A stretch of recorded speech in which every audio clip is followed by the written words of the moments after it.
எல்லாம் அவர் அப்படி கொடுப்பார். அவர் நான் அவர்கிட்ட சின்ன வயசுல இருந்ததுனால கொஞ்சம் தைரியமாக பேசுவேன். இப்போ சொன்னார் இல்லையா, வைரமுத்து சார் சொன்னார், இல்லை நீங்கள் யார் எனக்கு தெரியும், தெரிஞ்சிருந்தா கூட நான் போய் அவங்க கூட தைரியமாக பேச முடியும். ஒரு முதலாளி அப்படிங்கிறது எனக்கு புரியறதுக்கே ரொம்ப நாள் ஆச்சு. அதுவும் சகலகலாவுக்கு பிறகு இப்படிலாம் அதிக பிரசங்கம் செய்யக்கூடாது என்பதை எப்படி களத்தூர் கண்ணமால எனக்கு டயலாக் சொல்லி கொடுத்தாங்களோ அந்த மாதிரி சொல்லி கொடுத்தவர் முத்துராம் சார் அவர்கள். இப்போ எனக்கு வாழ்நாள் சாதனையாளர் விருது ஒரு வர முடியல, அவர் தான் போய் அங்கே அவர் பேசினதும் எனக்கும் ஏவிஎம்முக்கும் உள்ள தொடர்பு என்ன என்பதை உங்களுக்கு விளக்கும். இந்த ஏவிஎம் குடும்பம் என்று சொல்லும் அவர்களுடன் ஒட்டிக்கொள்வதில் எனக்கு பெரிய பெருமை. அந்த உரிமையை அவர்கள் கொடுத்ததற்காக நன்றி சொல்ல கடமைப்பட்டிருக்கிறேன். இங்கு வந்திருப்பவர்கள் எல்லோருமே சம்பிரதாயத்திற்காக வரவில்லை என்பது எனக்கு தெரியும். அவர்கள் எல்லோருமே அன்பிற்காகவும் மரியாதைக்காகவும் வந்தவர்கள், மாண்புமிகு முதல்வர் உட்பட. இந்த வளாகம் நான் களத்தூர் கண்ணமால படிக்க ஆரம்பித்த போது ஏவிஎம் இன்ஸ்டிடியூஷனில் நான் படித்தேன் என்பதில் எனக்கு பெருமை. அது ஏதோ ஜோக்குன்னு நினச்சிட்டு இருக்காங்க, இல்லை மேடை அலங்காரத்துக்காக நான் சொல்லும் ஒரு விஷயம்னு. அப்படி அல்ல, அது மிக அல்ல. நாங்கள் படித்த விஷயங்கள் தான் எனக்கு இன்று வரை கை எடுத்து கொண்டிருக்கின்றன என்பது மிக இல்லாத ஒரு கூற்று. அதை வழிமொழிய எனக்கு மூத்தவர் எஸ்பிஎம் அவர்கள் இருக்கிறார்கள். அவர்கள் கற்றுக்கொண்டதெல்லாம் இந்த பள்ளியிலிருந்து தான். இந்த பள்ளி, இந்த இன்ஸ்டிடியூஷன்ல இருந்து வந்தவங்க எல்லாமே இன்ஸ்டிடியூஷனா மாறிட்ட அந்த அதிசயம் இந்த காம்பவுண்டில் நிகழ்ந்திருக்கிறது, இனியும் நிகழ வேண்டும் என்பதுதான் என்னுடைய ஆசை. இந்த பள்ளிக்கூடம்லாம் அப்போ கட்டலை. நான் கேட்டுட்டு இருந்தேன் அவர்கிட்ட, பாலசுப்ரமணியன் சார்கிட்ட. அப்படி கட்டியிருந்தாங்கன்னா நான் படிச்சும் இருப்பேனோன்னுமோ. இதே பள்ளிக்கூடத்தில் என்ன சேர்த்துட்டு இருப்பாங்க, வேற பள்ளிகளில் சேர்த்துக்கிறது கொஞ்சம் யோசிச்சாங்க. என்னுடைய குணாதிசயம் தெரிந்து என்னை எப்படி வழி நடத்த வேண்டும் என்று தெரிந்த பள்ளி ஏவிஎம் பள்ளி. சிறப்பாக கற்றுக் கொடுத்தார்கள். நான் தவறு செய்யும் போது சத்தமாக சொல்லாமல், நான் நல்லதுகள் செய்யும் பொழுதெல்லாம் என்னை தோளில் தூக்கி கொண்டாடியவர் சரவணன் சார். அது நான் அபூர்வ ராஜபார்வை முடிந்த பிறகு அவர் சொன்னார், நான் இப்படி பண்ணலாம் சார், அப்படி பண்ணலாம் சார், என்ன சார் இப்படி இருக்குலாம் சொல்லிட்டு இருப்பேன். எடுத்து பாருங்க கமல். எல்லாரும் நினைச்சிட்டு இருப்பாங்க எடுத்து பாரு கமல், எடுத்து பாருடா கமல் தான் பேசியிருப்பாரு சரவணன். இல்லவே இல்லை. நான் 16 வயசுல மறுபடியும் அசிஸ்டண்டா சேர்ந்த போது அவர் மட்டும் இல்லை, எஸ்பிஎம் சாரும் என்ன வாங்க கமல் அப்படின்னாரு. ஏதோ தப்பு பண்ணிட்டேன் போல் இருக்கு, என்ன நீங்க வாங்க போங்கன்னு சொல்றாங்களே அப்படின்னு நினைச்சிருந்தேன். அப்புறம் என்ன கூப்பிட்டு சொன்னாங்க, நீயும் இனிமே எல்லாரையும் அப்படியே சொல்லு.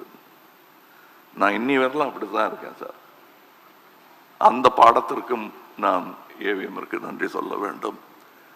அது ஏவிஎம் என்பது, நான் அவர் பெரியவரை பார்த்துருக்கேன், அவர் இல்லாத மாதிரியே தெரியாமல் வழி நடத்திய ஒரு முக்கியமான மகன் இவர். அந்த 4 பேரை தூக்கி பிடிச்ச இன்ஸ்டிடியூஷன் தான் அது. ஆனால் அவர் இல்லாத குறைங்கிறது முக்கியமா தொழிலாளர்களுக்கு வரும். முந்தி மாதிரி இல்லைங்க அப்படின்னு அப்படி யாருமே சொல்லலை. இப்போ எஸ்பிஎம் சார் அவரை இன்னைக்கு வீட்டுக்கு போய் ரெஸ்ட் எடுத்துக்கங்கன்னு பிடிச்சி தள்ளி விடணும். அவரை அங்கே இருப்பாங்க. ஸ்ட்ரைக் இருந்த போது கூட அந்த ஏவிஎம் செடி வாடிடக்கூடாதுங்கிறதுக்காக பக்கெட்டில் தண்ணி எடுத்து ஊற்றுனவங்க இருக்காங்க. இது எப்படி இந்த மாதிரி விசுவாசம் ஒருத்தருக்கு கிடைக்கும்னா, நல்ல முதலாளிக்கு தான் கிடைக்கும். தன்னுடைய மக்களை, தன்னுடைய ஒர்க்கர்ஸை ஜாக்கிரதையாக பார்த்துக்கணும்னு எவர் நினைக்கிறாரோ அவர் பெருந்தலைவர். அப்படிப்பட்ட ஒரு பெருந்தலைவர் இங்கே இருக்கிறார். அந்த பென்ஷன் ஊதியம் 23 கோரிக்கைகள் வைத்ததற்கு ஆச்சரியப்படும்படி அதற்கு பதில் சொல்வதாக அல்ல, செயலில் செய்து காட்டி இருக்கிறார். இந்த அரங்கத்தில் அந்த நன்றியை சொல்வது முதல்வருக்கு செய்யும் கௌரவமாகும். காரணம், இந்த வளாகமே உருவாக்கப்பட்டது அவர்கள் தொழிலாளர்களுக்காக.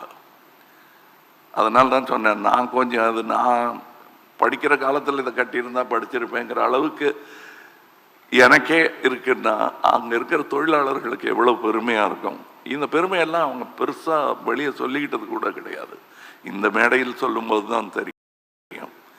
காந்தியார் அவர்கள் பார்த்த முதல் படம் என்னன்னு பார்த்தா அதுலேயும் பெருமை இருக்கு எனக்கு. அவங்க தொழில்நுட்பத்தில் செய்திருக்கும் வித்தியாசங்களை எல்லாம் இன்று நாங்கள் செய்ய முயன்று கொண்டிருக்கிறோம். இந்த வசதிகள், இந்த டெக்னிக் இல்லாத போது சின்ன சின்ன விஷயங்கள் நான் சொல்லிக்கொண்டே போக முடியும். இப்போ குஹன் சார்லாம் விளையாடி இருக்கிற ஒரு சறுக்கு மரம் ஒன்று இருக்கும் எதிர்க்க, இப்போ இருக்கிற அந்த பங்களாவுக்கு எதிர்க்க. முதல்ல அதுதான் பங்களாவாக இருந்துச்சு.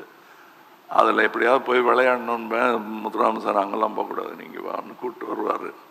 அங்கே விளையாடவே விட மாட்டீங்களா அப்படின்னு நினச்சிட்டு இருந்தபோது அதே இடத்துல எனக்கு ராக் அண்ட் ரோல் தேட்டர் போட்டு கொடுத்து அதில் டப்பிங் பேச வச்சாங்க.